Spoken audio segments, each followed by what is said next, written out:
Армстар Казах Туранвели. Я в сегодняшнем видео хотел бы поговорить об экономической политике и программе, которую предложил Токаев 11 января на совместном заседании парламента, министров, нового кабинета министров. Тут ко мне пишут люди, спрашивают, что вот с Токаевым, наверное, все будет хорошо, все будет, по крайней мере, лучше, чем при Назарбаеве. Но могу огорчить вас, что в экономическом отношении, да как и в политическом отношении, все так же останется, если не будет хуже. Ну, по крайней мере, в политической сфере будет намного хуже. Почему? Потому что после январских событий, трагических событий, после январской такой борьбы народа против авторитаризма Назарбаева, нынешняя власть в лице Токаева будет усилять репрессии, закручивать гайки, будет также нарушаться права граждан страны, нашего общества. Уже вот видно и слышно, что идут репрессии по всей стране. По крайней мере, так озвучивают провластные блогеры, средства массовой информации. Возможно, они насаждают сейчас атмосферу психологического страха, такого, да, политического террора, гонения в отношении активистов, граждан, которые хотят жить в свободном демократическом Казахстане. Так вот, по экономической программе Токаева хотелось бы остановиться особо, потому что это касается нашей жизни, это касается нашей политики, потому что политика является концентрированной экономикой.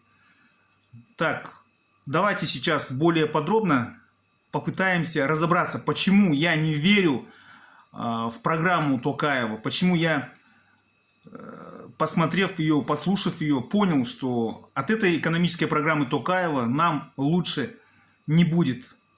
По крайней мере, это в моем понимании, в моем осознании того, что будет делать эта нынешняя авторитарная система власти в лице уже не Назарбаева, а Токаева. Токаев озвучил, что будет усиление силовых структур. Ну, как я говорил, будет дальше ужесточаться контроль, репрессии, политические гонения в отношении нас, в отношении оппозиции, демократической оппозиции, в отношении гражданских активистов, инакомыслия. Будут созданы силы специальных операций, такой орган, который будет непосредственно подчиняться Токаеву. Будет реформирована система национальной безопасности, где, скорее всего, возможно, перераспределят властные полномочия. Раньше ведь КНБ, Комитет национальной безопасности, давлел над всеми силовыми структурами страны, то, скорее всего, сейчас КНБ эти функции перераспределит с МВД, с прокуратурой, с армией.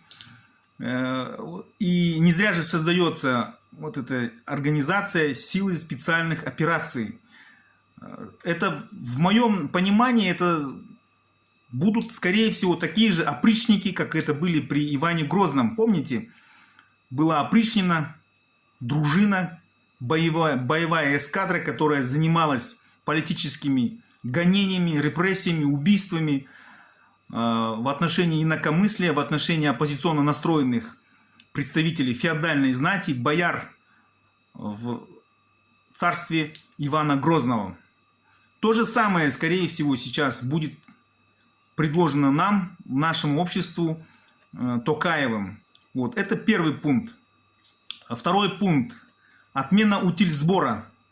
Токаев говорит, что будет отменена вот эта процедура утильсбора частной компании, которая была подконтрольна Алии Назарбаевой, и утильсбором будет заниматься государство.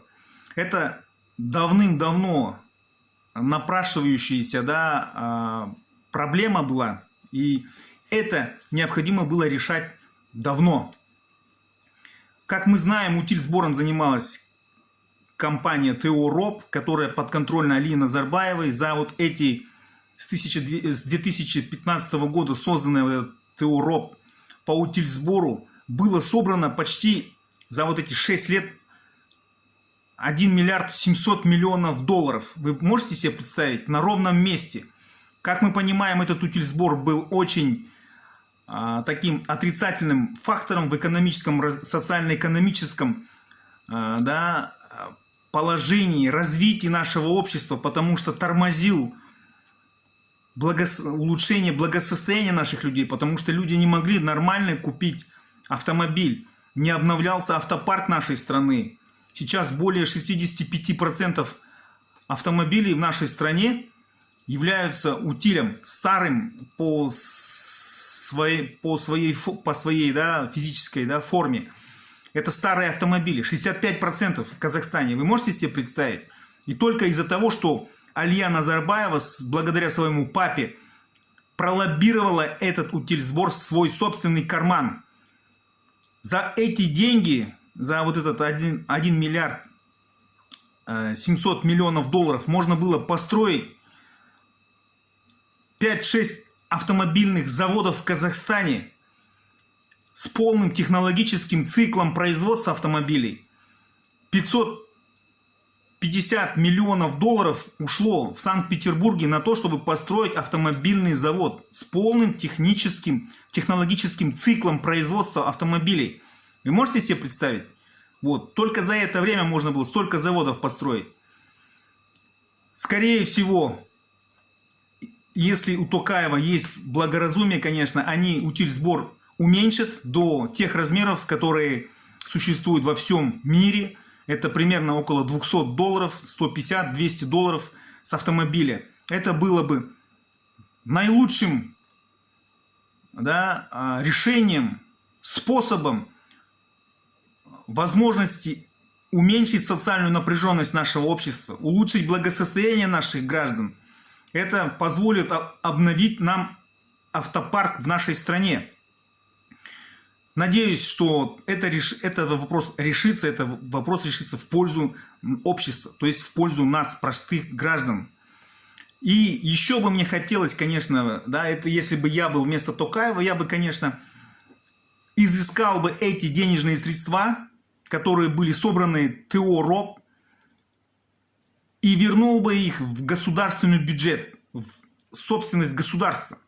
Потому что это деньги нашего общества, это деньги народа. Это чисто мое мнение. Поехали дальше. Будет проведена проверка Харгоса, таможни. Ну, это само собой тоже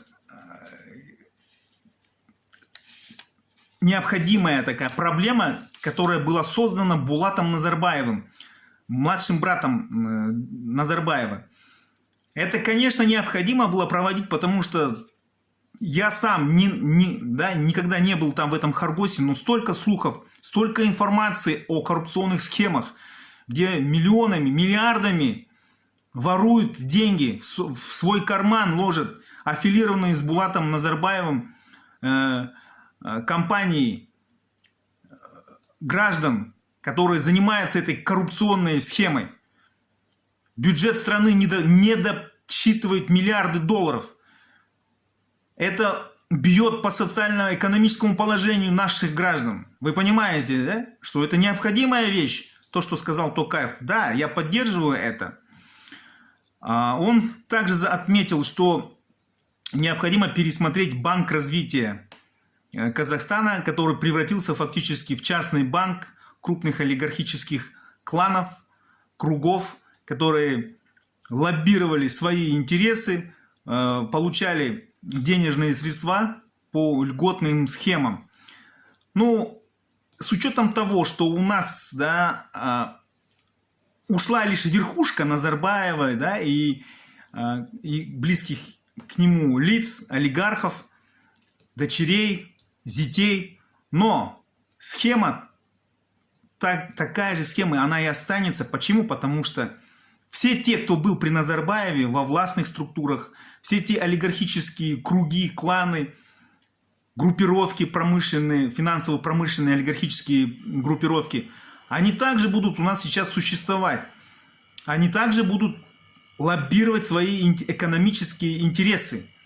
Я не знаю, как они хотят перереформировать Банк развития Казахстана, но если не будет общественного гражданского контроля, если не будет свободного доступа с независимым средством массовой информации к процедуре получения вот этих кредитов, льгот, помощи, финансовых вот этих инструментов от Банка развития Казахстана, если мы не сможем контролировать, то какие бы там реформы ни проводились, все это будет пустопорожнее.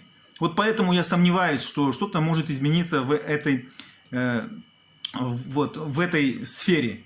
В сфере реформирования Банка развития Казахстана. Банк развития Казахстана, он должен, по сути, помогать развивать малый и средний бизнес. Только представители малого и среднего бизнеса должны получать возможность получения кредитов с низкими процентами. Но этого, к сожалению, нету. Ну, это тоже это не одна проблема, она комплексная такая проблема. Я попытаюсь попозже разъяснить вам ее. В чем ее изюминка? Почему мы не можем нормально реформировать Банк развития Казахстана? Почему мы не можем поддержать малый и средний бизнес? Почему мы не можем удержать инфляционный рост? Почему мы не можем инфляцию удержать, допустим, в размере 3-4%, как озвучит об этом Токаев, что он к 2025 году хочет уменьшить инфляцию до 3-4%. Это, конечно, очень хороший показатель для развивающегося, мощного развивающегося государства, развитого государства. Но, к сожалению, мы до этого не дойдем. Почему? Потому что, я говорю, это все в комплексе. И одна из главных причин – это национализация стратегически важных сфер экономики. Сейчас я хочу об этом еще более подробнее сказать. Токаев говорит, что будут расширяться инвестиции в горнодобывающую нефтегазовую сферу. Будут дальше разрабатываться вот эти нефтяные залежи, нефтяные месторождения и так далее. Это о чем говорит? Это говорит о том, что на самом деле экономический курс, а я его называю экономический олигархический курс Назарбаева, будет продолжен Токаевым, потому что, он говорит, что будет расширять инвестиции, привлекать иностранных инвесторов. О какой-либо диверсификации нашей экономики даже нету слов со стороны Токаева. Я этого не вижу, по крайней мере. Есть просто слова, красивые слова о развитии малого и среднего бизнеса. Но об этом, о развитии малого и среднего бизнеса говорил и правительство Назарбаева, и в 2016, 2017, 2018 годах. И что? Все то же самое. Все то же самое. Красивое говорится, но красиво говорятся о развитии малого и среднего бизнеса, о развитии инновационных технологий и так далее, и так далее. Красиво лапшу вешают на уши, а на самом деле расширение инвестиций в горнодобывающую нефтяную сферу. Это о чем говорит? То, что мы дальше также будем продолжать добывать нашу нефть, сосать наши недра, продавать нашу нефть. И определенные олигархические круги также будут на этом обогащаться. Это в моем понимании так вот. Потом в программе Токаева тоже говорится о том, что будет создан фонд отчисления на регулярной основе определенных финансово-промышленных групп, которые при Назарбаеве обогатились. Опять же, конечно, это хорошая инициатива, но здесь опять же надо посмотреть, какой олигарх будет просто так отдавать деньги, мириться с этим. Согласитесь со мной, что это тоже не такая непонятная инициатива Токаева. Обязать олигархов на регулярной основе. Большая часть этих олигархов, она связана с семьей Назарбаева. Понимаете? Щупальца этой назарбаевской эпохи, Назарбаева самого, Они глубоко проникнуты. За эти 30 лет Казахстана Назарбаев настолько глубоко пустил свои щупальца в экономике. Вот. Я считаю, что более 85-90% экономики подконтрольно Назарбаеву. А в стратегически важных сферах экономики там почти вся сфера вот этих стратегически важной сферы, да, нефти, газодобыча, цветная металлургия, горнодобывающая, электроэнергетическая, там очень сильные щупальцы брошены Назарбаевым. Поэтому обязать, ну, возможно, будут какие-то отчисления на регулярной основе, но он частник, он будет скрывать какие-то свои показатели, он будет, не хотя выдавать, олигарх не хотя будет делиться с государством, направлять в этот фонд денежные свои средства, тем более на регулярной основе. Почему?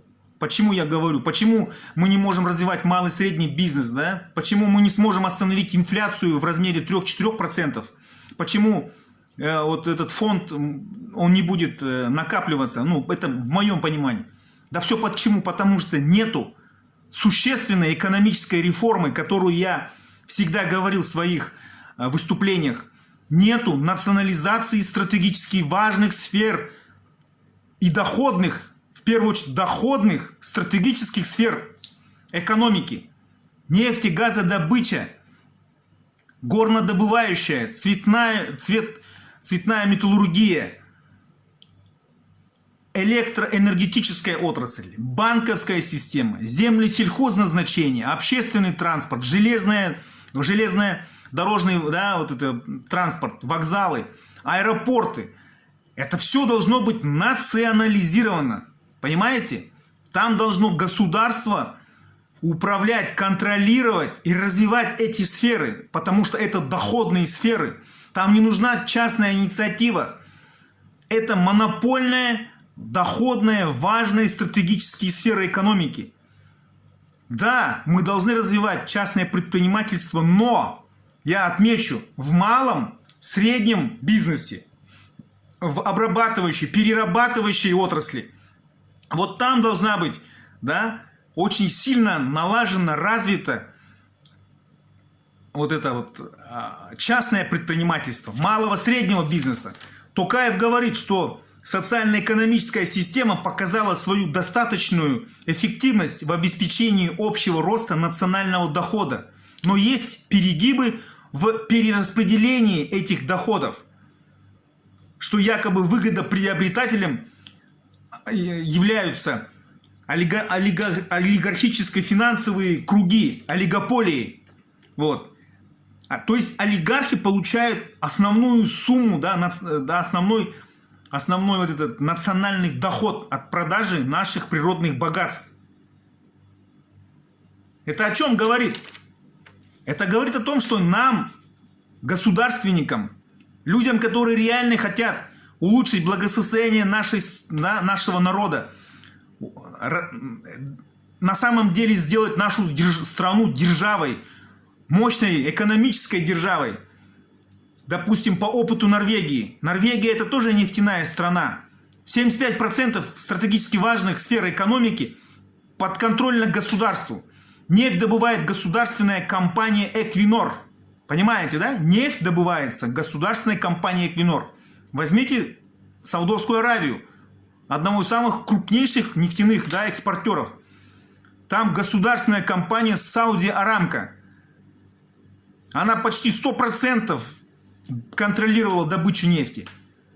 Вот в прошлом году только продали они 49% акций американской компании. И то вынужденно продали, потому что был период, связанный с пандемией. Скорее всего, США вынудила продать. Вот. Многие арабские нефтяные богатые страны контролируют нефть. Там нефтью добыча занимается, да, государственная компания. Вот этого нету у Токаева в его программе, в его экономической программе. Поэтому я считаю, что Токаев также будет продолжать этот экономический, олигархический, да, продолжать курс, экономический, олигархический курс, который был создан Назарбаевым в интересах своей семьи. Я не знаю, как Токаев сможет переломить этот ход таких, да, политических процессов в нашей стране.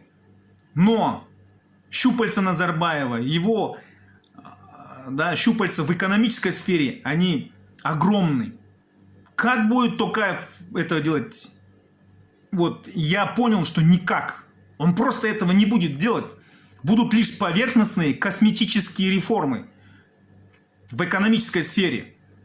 Да, они там отменяют утильсбор, там будут, возможно, развивать, да, малый, средний бизнес. Но они не смогут это удержать, инфляцию. Почему? Да потому что олигархи не будут, да, планировать свои экономические действия с программой государства. Олигархам плевать. Для них личная выгода, их доход будет больше всего интересовать. Ну вот почему люди, да, в Западном Казахстане вышли на митинги? Что стало триггером? Ну, конечно, тяжелое социально-экономическое положение нашей страны, да, в течение 30 лет. Люди терпели, Назарбаев завинчивал гайки, и вот резьба сорвалась. Триггером стало что? Что Кулибаев, один из бенефициаров газовой сферы, поднял цену газа с 60 тенге до 120 тенге.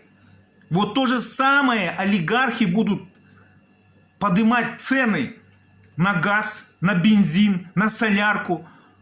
И как тогда представителям малого среднего бизнеса, которые будут покупать по высокой цене вот этот бензин, эту дизельное топливо, солярку, как они будут продавать свою продукцию с учетом инфляции, да, с учетом требований государства к инфляции там, в пределах 3-4%? Да нет, конечно. Люди, представители малого среднего бизнеса, да, продавцы, производители, они также будут поднимать стоимость своей продукции, вот эту маржу, которую детерминировали, да, которую образовали олигархи по высокой цене, они тоже будут накидывать на свою продукцию. И поэтому удержать инфляцию в пределах 3-4% это невозможно. Рынок, понимаете, олигархический вот этот экономический курс, этот экономический олигархический базис, он по своей сути ограничивает развитие свободного рынка. Он снижает конкурентоспособность, потому что малому среднему бизнесу очень тяжело и невыгодно будет заниматься своей деятельностью, потому что все дорого. Вот солярка сейчас стоит, да, 285 тенге, по-моему, литр. Зимняя стоит 365 тенге. Вот сейчас пойдет посевная. Ну вот сами подумайте, представитель малого вот этого среднего бизнеса, фермер, крестьянское ТО, да, крестьянские хозяйства, они же будут покупать эту солярку по рыночной цене. А потом будут продавать тот же хлеб, то же зерно дороже, потому что, ну, он представитель малого среднего бизнеса, он будет думать тоже о своем доходе. Поэтому вопрос я ставлю таким, что чтобы развивать нашу экономику, да, нам необходима национализация вот этих стратегически важных доходных сфер экономики. Допустим, только по одному газу в год, да, со слов Айсултана Назарбаева, покойного Айсултана Назарбаева, только в газовой сфере Кулибаев в год имел 1,5 миллиарда долларов. Вы можете себе представить, только по газу золото, да, вот эта сфера золота, 2,5 миллиарда долларов в год дохода имела семья Назарбаева. Медь, 2,5 миллиарда долларов, тоже шла в карман Назарбаева. А вы можете себе представить, что у нас почти вся таблица Менделеева из 109, да, элементов таблицы Менделеева, 105 элементов у нас в Казахстане, в наших недрах, в нашей земле имеются. Есть хром.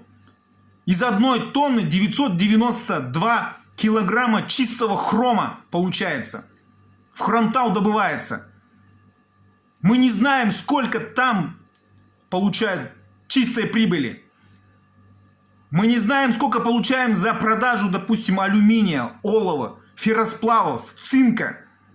Там тоже миллиардные суммы. От одной нефти мы добываем в Казахстане примерно от 85 до 90 миллионов тонн нефти.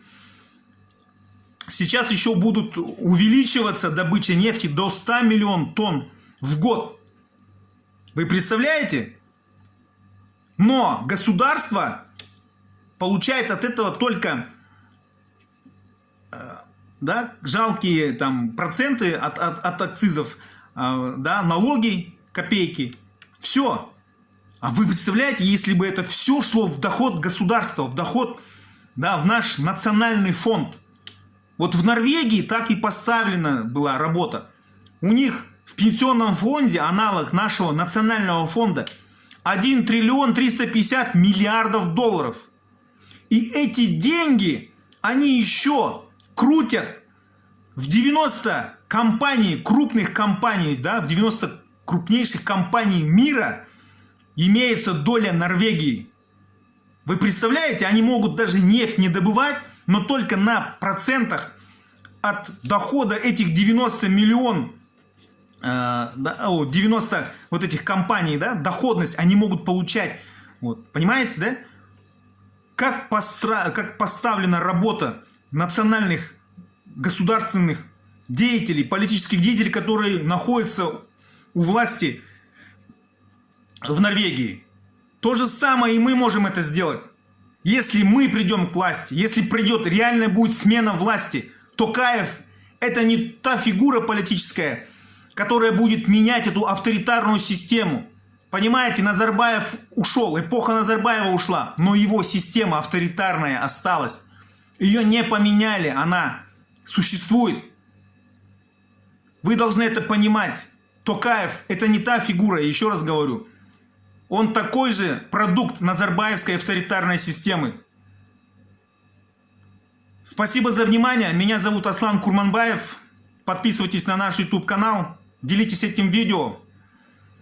Казак, Туран елі. Алға!